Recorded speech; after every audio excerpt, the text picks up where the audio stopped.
오늘 영상 끝까지 보시면 보이스피싱으로 잃어버린 돈을 되찾을 수도 있습니다.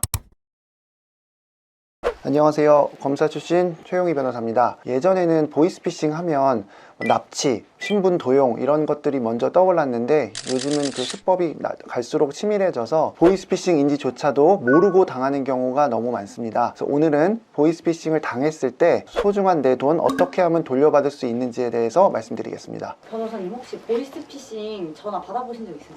예, 전 비교적 최근에 받아본 적이 있습니다. 예, 검사로 일할 땐 아니고 최근에 이제 변호사로 일할 때였는데 어느 날 서울중앙지검의 모 검사라고 하면서 전화가 왔습니다. 변호사다 보니까 검찰청에서 연락 오는 일이 잦아서 이야기를 자세히 들을 수밖에 없었는데 지금 당장 뭔가를 제가 하지 않으면 2천만 원의 피해를 본다는 이야기를 했고 들어보니 보이스피싱인 게 너무 명확해서 당장 그 돈 들고 내가 갈 테니 어느 검찰청 몇 호인지 알려달라고 했습니다. 그랬더니 전화를 그냥 끊었습니다. 저는 업무적으로 보이스피싱 사건을 많이 다루기 때문에 보이스피싱 사기라는 것을 눈치챌 수 있었지만 조금 방심하면 누구라도 큰 피해를 당할 수 있다는 생각이 들었습니다. 특히 요즘은 불법 주차 스티커를 이용해서 불법 주차에 단속된 것처럼 스티커를 발부하고 거기에 나온 QR코드를 입력하면 자기의 개인정보가 넘어가는 방식의 일명 피싱 사기도 매우 빈번해지고 있는데 운전을 하다 보면 주차 위반으로 스티커를 발부받아 본 적이 있기 때문에 이런 식의 피싱 사기는 누구라도 당할 수 있어서 더욱더 조심하셔야겠습니다. 근데 그런 일이 진짜 저도 그냥 당했을 것 같아요. 근데 보이스피싱 만약에 당해서 돈을 이미 송금을 했다면 못 돌려받나요? 과거에는 아예 돌려받지 못했던 적이 더 많았습니다. 그리고 솔직히 말해서 지금도 돌려받지 못할 가능성도 상당히 높은 것은 사실이지만 경우에 따라서는 돌려받을 수 있는 경우도 꽤 있기 때문에 이 점에 대해서 말씀을 드리고자 합니다. 4가지 정도의 방법이 있습니다. 첫 번째는 경찰이나 금융감독원 등에 신고하는 것입니다. 신속히 신고를 할 경우에는 보이스피싱에 사용된 계좌가 정지가 되고 그 정지된 시점에 피해 금액이 남아있다면 이 금액은 빨리 돌려받을 수 있습니다. 다만 이거는 통상은 돈이 입금되자마자 바로 출금이 되기 때문에 바로 하지 않으면 실효성이 없다는 것이 단점입니다. 두 번째로는 보이스피싱 사범이나 계좌 명의자를 상대로 소송을 하는 것입니다. 여기서의 소송은 민사소송인데 이런 민사소송은 꼭 보이스피싱의 총책이 아니라 전달책이든 수거책이든 운반책이라 하더라도 소송을 할 수 있습니다. 그러나 보이스피싱에 연루된 사람의 신원이 확인돼야 되고 민사소송은 통상 오랜 시간이 걸리기 때문에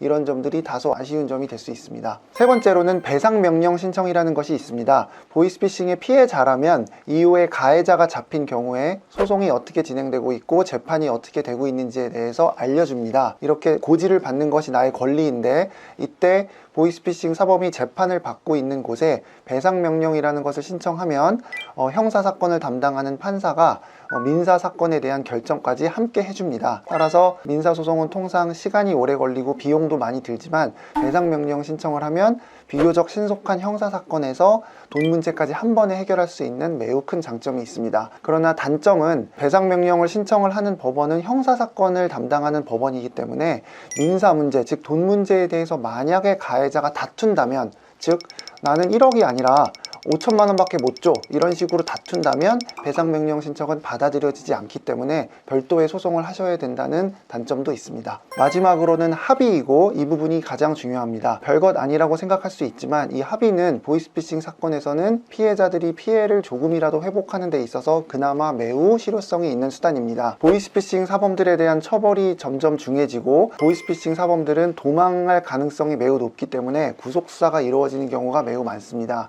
이런 경우 아무리 자기가 보이스피싱의 주범이 아닌 운반책, 수거책이라 하더라도 처벌 감경을 받기 위해서 합의에 적극적으로 응하는 사람들이 굉장히 많습니다.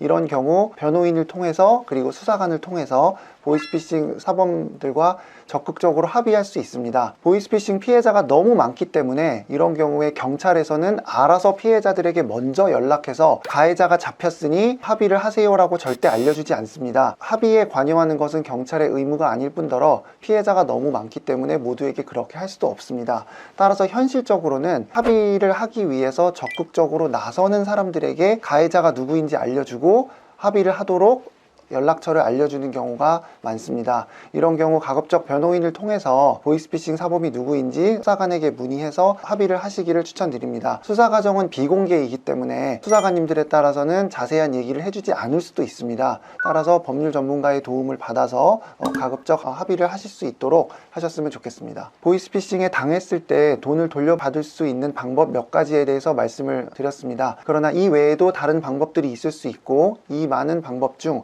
어떤 것이 나의 사건에 맞는지는 사안마다 다를 수 있기 때문에 이 부분은 전문가와의 상의를 통해서 결정하셨으면 좋겠습니다. 혹시 방금 말씀해주신 네 가지가 다 변호사를 필수로 선임해야 되는 방법인가요? 전혀 그렇지 않습니다. 변호사를 선임하는 것은 나의 권리이지 결코 의무는 아닙니다. 따라서 어떤 사건이든 변호사가 할 수 있는 것은 사건의 당사자인 본인도 할 수 있습니다. 다만 가급적 변호사를 선임하라고 추천드리는 이유는 현재 나의 사건이 경찰, 검찰, 법원 중 어느 단계에 있는지 이런 절차를 당사자가 알지 못하는 경우가 대부분이고 담당 수사관과 연락이 돼서 질문을 한다 하더라도 수사관이 뭐라고 답변할지 알 수 없고 그 답변에 따라 내가 다음 스텝에 대해서 어떻게 질문해야 될지를 모를 수 있기 때문에 변호사의 도움을 받으시기를 추천드리고 이런 피해자 분들의 경우에는 가급적 경제적인 부담을 느끼시지 않도록 그 범위 내에서 최대한 도와드리고 있습니다. 그럼 마지막으로 보이스피싱 당하신 분들에게 하고 싶은 말씀 있으신가요? 일단 보이스피싱 당하신 분들이 얼마나 허탈함을 느끼실지 제가 감히 다 헤아리지 못할 겁니다.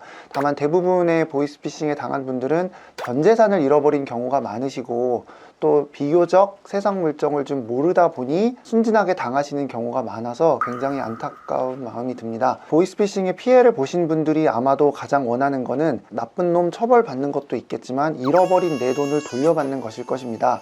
이 부분에 대해서 피해를 당한 걸 확인했다면 하루라도 빨리 변호사와 상의해서 조금이라도 피해를 회복하는 방법을 강구하셨으면 좋겠습니다. 가해자에 대한 처벌뿐만 아니라 여러분의 피해 회복까지도 꼼꼼하게 신경 써주는 변호사를 만나셨으면 좋겠습니다. 감사합니다.